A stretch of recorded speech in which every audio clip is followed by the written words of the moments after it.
Welcome to Big Blend Radio, where we celebrate variety and how it adds spice to quality of life. Welcome to the Big Daily Blend, everybody. Today we are celebrating roses. February 7th typically is Rose Day. And this is all just before, a week before Valentine's Day, when people start to think about giving roses so that you don't have to do it just on Valentine's Day. And you also don't have to give America's national flower, yes, that's right, the rose is our national flower, to those that you love romantically. Of course, red roses, now that is the color of true love. It's a color of passion, and it really does give the message, hey, baby, I love you. Now, if you want to give maybe a friend some roses, yellow roses are a good idea. Yellow roses represent friendship, optimism, joy, power. So maybe it's a colleague you're going to give these roses to, and also cheer. So if someone is in the hospital, you may want to think about giving them some yellow roses or even pink roses. Pink roses are also symbols of gratefulness, gentleness, appreciation, and admiration. Now, white roses are the color for purity and peace. We know about the dove and the white rose.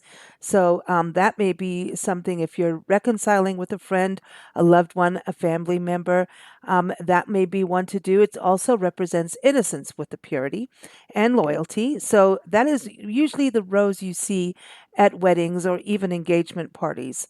So white, yellow, pink, and red, but the orange one, well, that's a naughty rose. Ooh, hoo, hoo. That might be something, well, you look that up.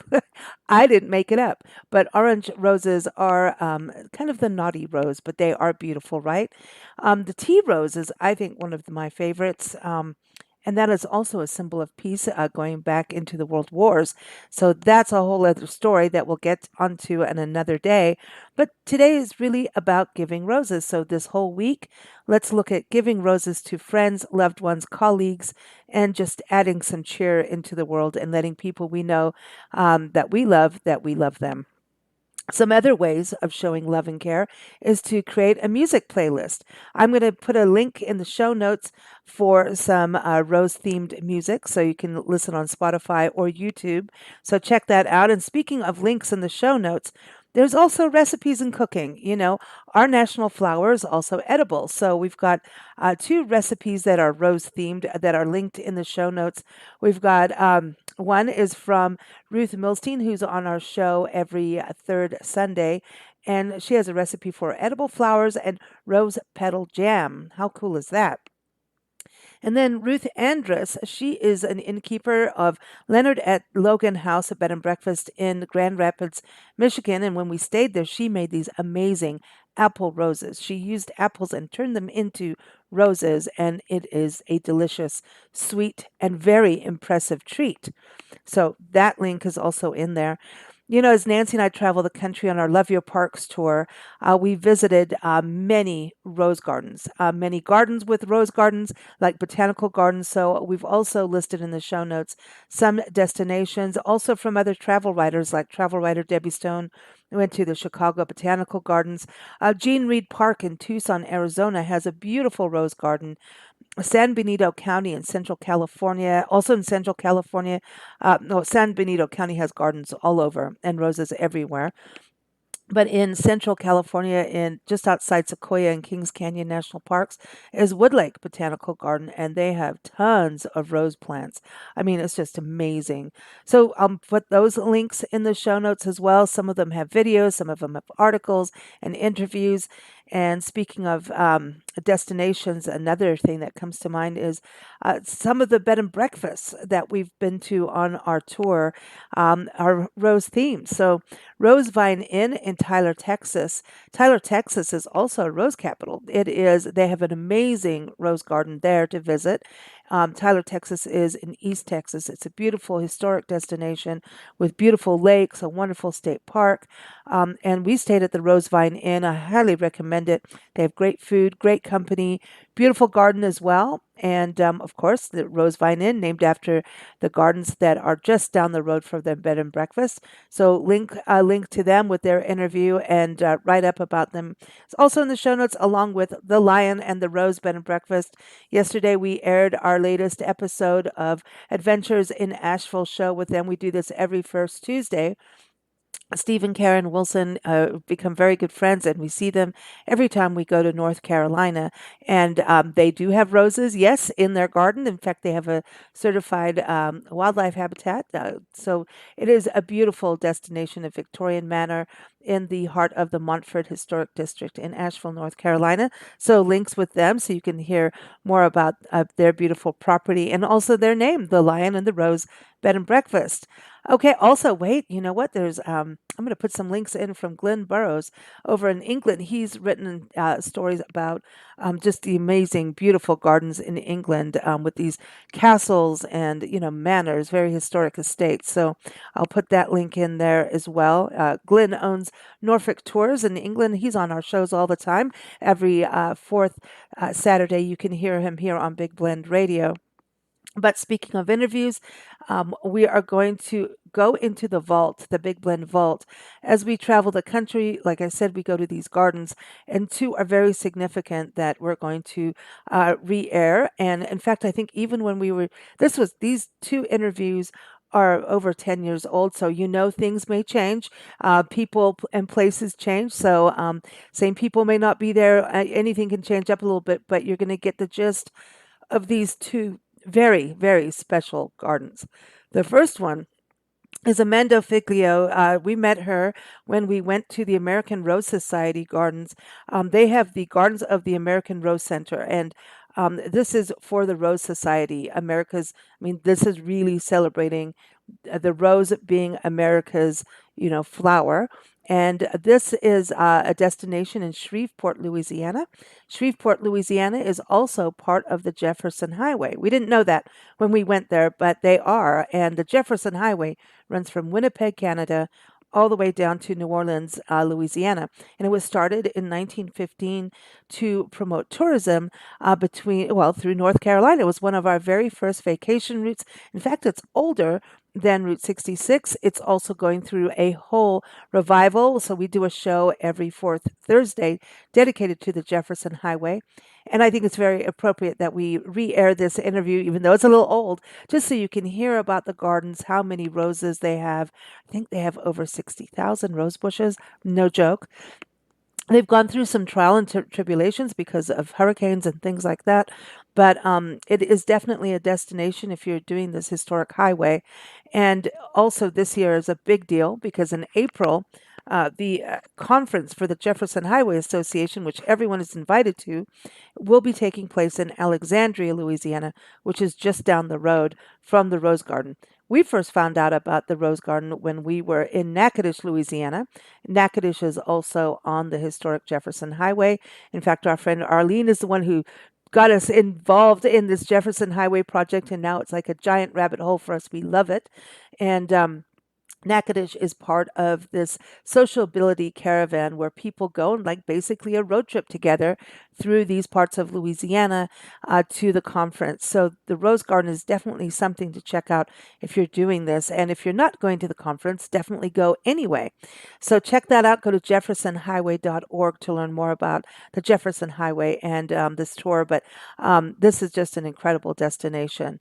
And also go to natchitoches.com. That's Natchitoches, Natchitoches.com. It's home to the Cane River Creole National Historical Park. The Cane River National Heritage Area is part of the El Camino Real de los Tejas National Historic Trail.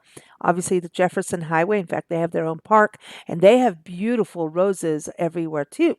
So go to Natchitoches and eat a meat pie. Okay, so the other interview we're going to re-air again over 10 years ago is with Dorothy DeVere. Her family owns what is known as Tombstone's Shady Lady. This happens to be the world's largest rose bush, and it spans over 9,000 square feet. It's a Lady Banksia, and it is tall. It is massive.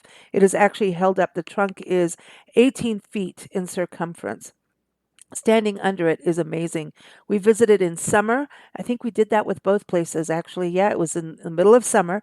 In Tombstone, Arizona, it's the OK Corral, and the old West shootouts happened out there. And it's a very historic town in southeast Arizona. I would encourage going there. It's fun. But this rose tree is absolutely incredible. It's part of the Ripley's Believe It or Not list. And so check it out. We've also got the links for both of these places in the show notes. So thank you for tuning in. We wish you all a happy Rose Day. Don't forget, check the show notes, whether you're listening on YouTube or Spotify or Apple or anywhere else that you listen to podcasts. And thank you for joining us. Happy Rose Day and happy Valentine's Day week as well.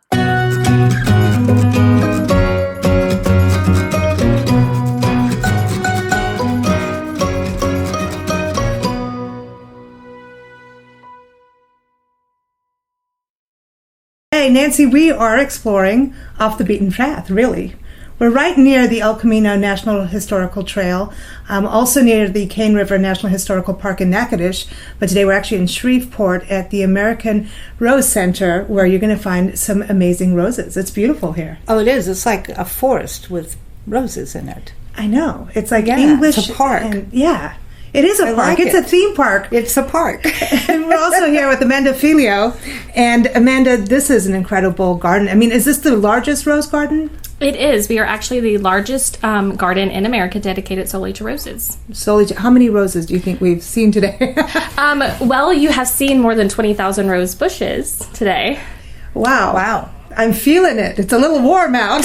It is warm and humid. It's beautiful, though. We saw a lot of knockouts, which I think a lot of people are familiar with. They are. But a lot of different varieties, like Winchester Cathedral. It's one of my favorites.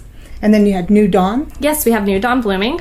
We also had Lady Banks climbing. She wasn't in bloom today, but she was gorgeous anyway.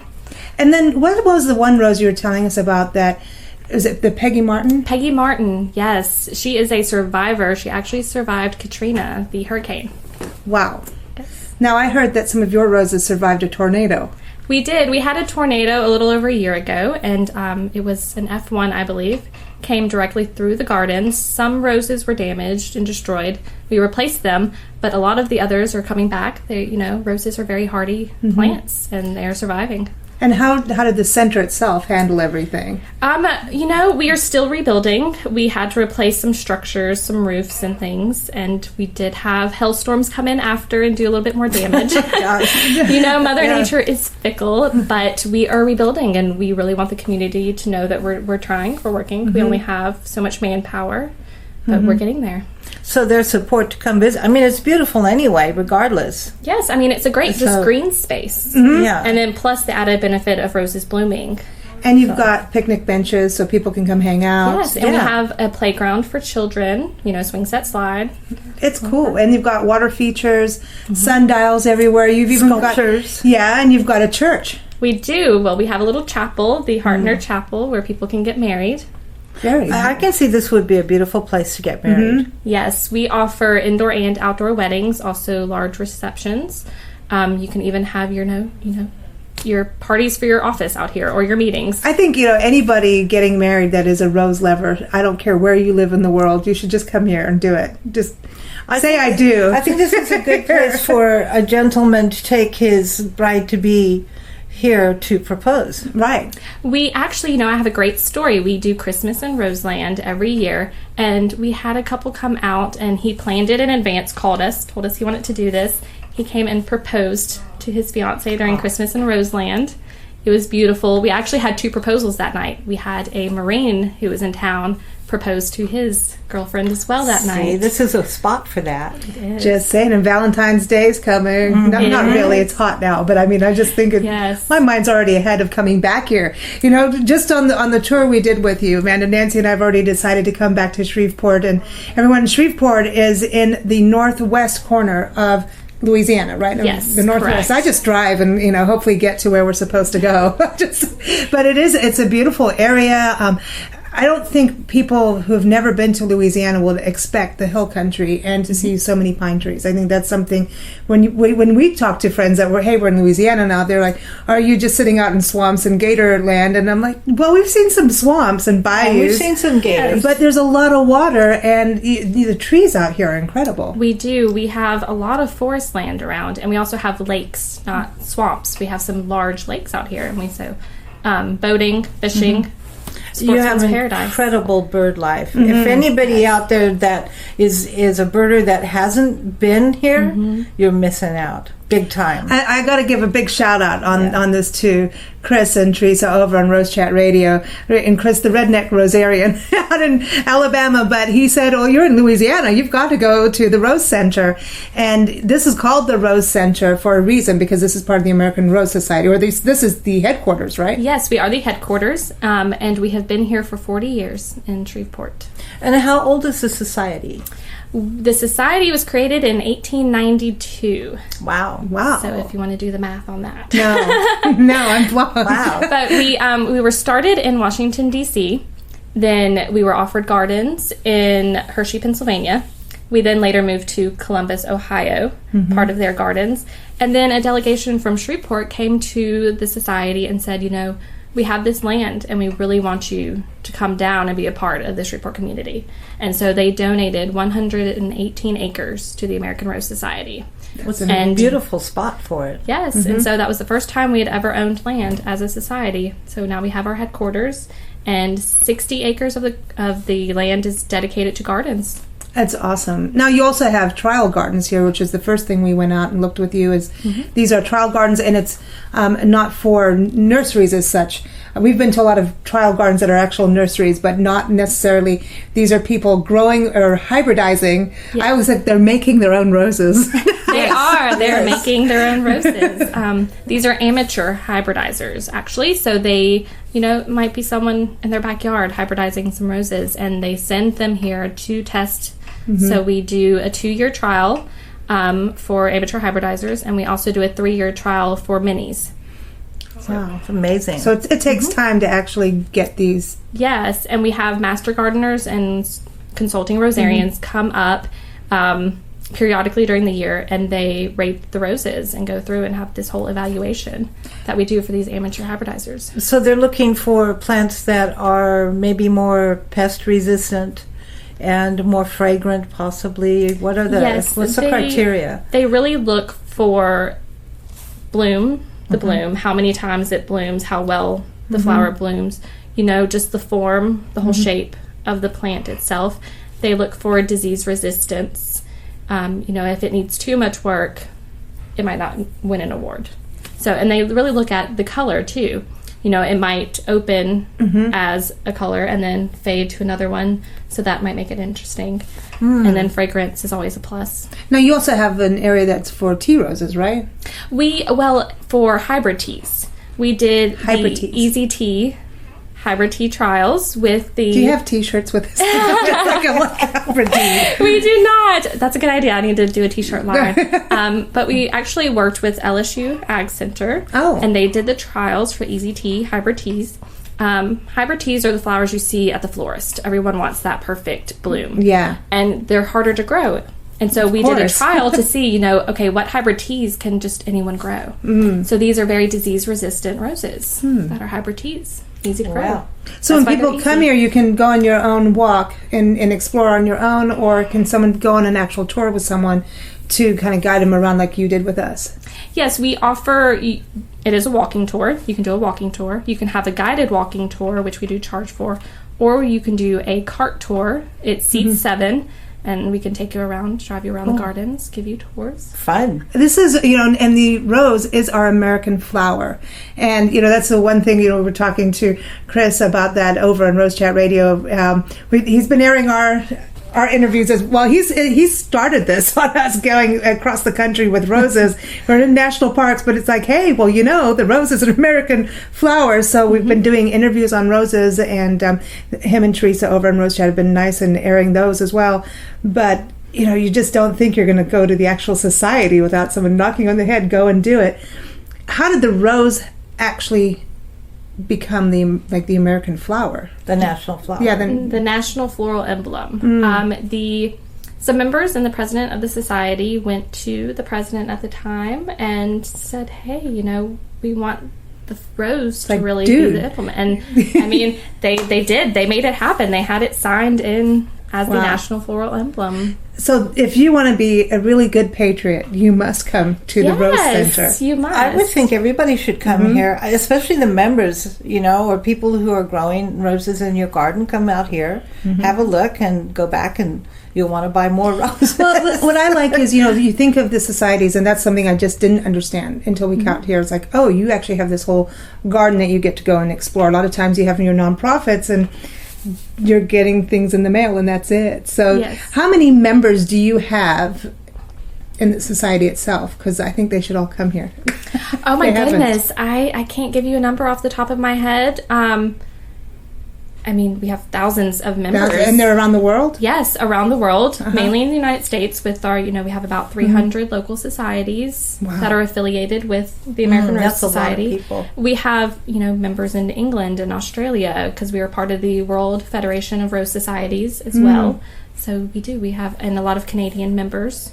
Oh, very cool. So this is definitely a destination for all rose lovers, garden lovers, bird lovers, just travelers to come and learn. Lovers. Yeah. And for kids, too. Do you do any events throughout the year that, I know you were talking about Christmas. Do you do any events throughout the year that even kids can come and learn a little bit? Yes, actually, we have Easter. We bring kids out and do Easter egg hunts in the rose gardens. Cool. We offer Ghouls in the Gardens. Come dress up. Yes, for Halloween, have fun with the roses. And you have that little train. Yes, we have a train, the Roseland Express, so you can ride the train. Cool. And also at Christmas, you can take photos with Santa. Cool. Yeah. And now you were talking about bug houses. They're doing some kind of thing with bug houses. Yes, we have a Green Thumb seminar. We hold it about 4 times a year. And so the last seminar we had was bug hotels. So it was the good, the bad, and the ugly on bugs, talking about beneficial insects. Nice. And so having a bug hotel in your garden or, even in a large garden, having a couple of them will attract all sorts of insects. But beneficials will, get rid of the bad insects. Then you have beneficials to pollinate your garden. So it's a win-win. And you get more birds. Yes. More birds. Oh, that's cool. That's one thing you have a lot of here, too. It's the birds of cardinals. We were looking at those. And so that's, to me, you've got a nice balance for people to learn about when they come out here. So how do people keep in touch with the society and even learn about coming to the gardens? What's the best website? ars.org or rose.org. Okay. They both take you to our website. We also have a Facebook page. We are on Twitter. We're on Pinterest. Get ROSY Media. Yes. If you go to rose.org, we link to all of our social media sites. So we do have information on the American Rose Society and on the gardens of the American Rose Center. Well, cool. Excellent. We can't wait to come back. I think it's going to be in your convention time, right? Hopefully that is October 15th through 19th. It is Roses in the Piney Woods. It'll be held in Tyler, Texas. So which is only an hour from you, right? It is. It's only an hour from the gardens. So we need to go there. Yes, you need to go there. Especially during the Texas Rose Festival, which has a parade, and they have a Rose Queen. It's all about roses. And then, during our convention, we're actually going to come back to Shreveport for our 40th anniversary barbecue bash. Hey, barbecue. It's all good. Roses. Barbecue and roses. One last thing. People coming into Shreveport that may not have ever been here before, do you have any nearby airports? Where, I want to talk about what the visitor experience is here, because you were also talking about a riverfront, which we haven't done yet. Yes, we are probably only 5 minutes from the airport. We're a major hub, and it only takes 25 minutes to fly from Dallas. So if you want to connect through Dallas, we're just a hop, skip, and jump from Dallas. So you can come in, and I-20 comes through Shreveport. That's a major corridor of the South. And so we're on one end. In about 15 minutes, you can be downtown at our riverfront, where actually the city had an artist come in and build these amazing roses in metal that light up on the riverfront. So that's something to see. It's a rosy city. It sounds like it. We need to go to the riverfront. Okay, let's go there now. Let's go. There's casinos, I heard. There are. We have Riverboat Casinos. With roses on them. No, I just don't know. We need a rose game. Ding, ding, ding. Sounds like Bloody Mary time to me. Okay. Thanks so much.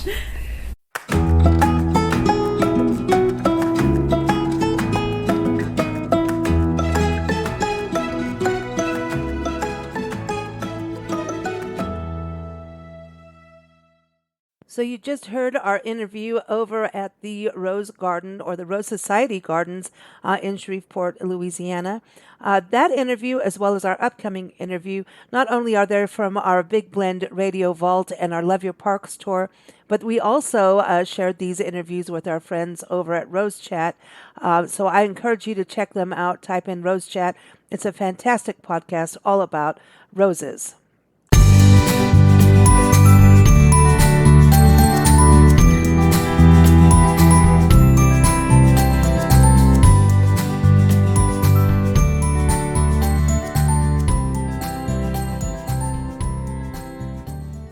We are standing under the world's largest rose tree, and I believe it is a Lady Banksia rose tree, and we're going to learn more because we have Dorothy DeVere, who's the owner of the museum here, as well as the rose tree. Dorothy, it's good to have you on with us. Thank you very much.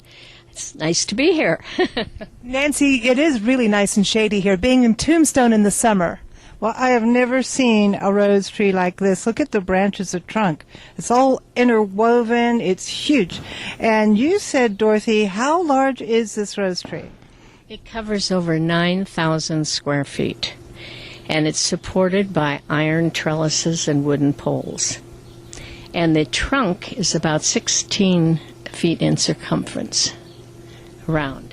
Wow. And you've got a museum on the site as well, but it actually was a home, right? Exactly. Yes, it was a home until 1964. From 1916, actually, it was a boarding house, but the family grew up here. And then eventually the borders disappeared with the loss of the county seat. That was the big thing because of our proximity to the courthouse. The people would come for court hearings and so forth, and they would stay here. It was called the Cochise House in those days. Now, I've got to tell listeners for Rose Chat Radio, we're not getting shot. This is not a drive-by shooting. And it's not 4th of July. We are in Tombstone, and they do have gunfights. Is that what? Those are the gunfights. Those are the gunfights on the street, yes. That's for sure. We've got roses and pistols here. So this being a house, let's talk about how the rose tree actually got here. Well, in 1885, a woman by the name of Amelia Adamson owned the Cochise House. And one of her boarders was a lady named Mary G., who had married the superintendent of the Old Guard mine. He had been in London buying turbines for the mine, and they met, had a whirlwind romance, and he brought her here. And they were building a house, and while the house was being built, they lived here. And she and Amelia became good friends. And during this time, her family in Scotland sent her a trunk full of rose cuttings, other shrubberies, and so forth. And she gave this particular one to Amelia. And they planted it right here in this section of ground in 1885. And obviously, it found a good home. Now, it also ended up on the world's Guinness, or the world's list of largest trees on the Guinness Book of Records? Yes, it's in the Guinness Book of Records as the largest rose bush in the world. And the way we got the name, reason we changed the name from Cochise House to the rose tree is that Robert Ripley stayed here in 1938. And he was just so impressed with this rose bush. And he told my husband's grandmother that he just thought it was the biggest he'd ever seen. And so he wrote in his Believe It or Not column about the rose tree. And, of course, the grandparents thought, gee, we got an unusual rose bush here. And they changed the name of the boarding house to the Rose Tree Inn. Wow, so we've got the Rose Tree Inn, okay, and you've got the Ripley's Believe It or Not, the Guinness Book of Records. Now I've got to ask, what about America's Rose Society? Have they recognized this rose? Yes, we're in one of their books. We have a copy of it in our little shop there. Okay. Mm-hmm. I was going to ask you about the upkeep of this huge tree. Does it take a lot? It does now. Years ago, Tombstone did not have a sewer system. We all had septic tanks, and we had several septic systems here. And it's our belief that one of the reasons the tree did as well as it has done is that its roots were tapped in. In the 60s, everybody had to go on to the sewer system in town. But we still had 2 septic tanks in the far end of the yard. And the rose just kept going and going, and we never had to fertilize it. Never did anything to it except water it. All right, 3 years ago we had a horrible frost, which is unusual here. It went down to below 0. And it was very hard on the lady here. And after that we had to start feeding her, because she had no resource to go to. And so we fertilize now with a compound that's made up by our nursery in Tucson, and we put it on every single month. What about watering? How often do you water? In the summer, from May through September, we water twice a week, and we just flood it with the garden hoses. This whole area, the whole underneath here, and we turn the hose on all night long, twice a week. Okay, and then what about, do you have to prune it? Oh, absolutely. We start pruning in February, and it usually takes about 6 weeks to cut out all the dead wood. And we do this every year, and we get truckloads full. It's just amazing. From standing here, you don't realize how thick it is and how far it goes out. And so we do that every year. So you prune from the belly up? Yes, underneath, and my husband helps this. We have a helper, and the 2 of them get under here, and they wear safety glasses, and they usually end up with a stiff neck. I can imagine. Can you give us when it blooms, which you say is usually spring, April for you, how many blossoms? I would say millions, Nancy. It depending on the weather again. We'll see the first blossoms come in March. And if we have a warm March, we'll have a lot of blossoms. But by mid-April, we have millions. When they start to fall, we use a snow shovel to shovel them up, because it's just like walking in snow under here. Wow. Amazing. You also have a festival and a parade, don't you? Yes, we do. Every April, we have a rose festival. And we have a parade, which is a great parade. And we usually have about 45 entries. And we also, all the people in town use roses. And the one criteria of the parade entries is that you have to have roses. And we have horses, we have children. One of my favorites is a little old man who's dressed as an undertaker. He's pushing a wheelbarrow filled with roses, and his sign says, "Pushing up roses in Tombstone." And that's it, everybody. That's the way to end an interview. Thank you, Rose Chat Radio, for airing this special edition from our Big Blend Spirit of America tour.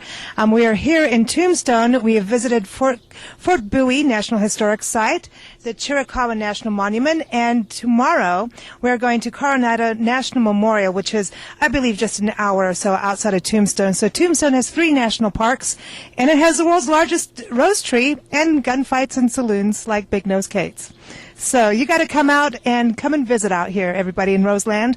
Thanks so much. And to keep up with the information on the parade, the Rose Festival Parade, you can go to the Tombstone Chamber of Commerce website. Thank you for listening to Big Blend Radio. Keep up with our shows at bigblendradio.com.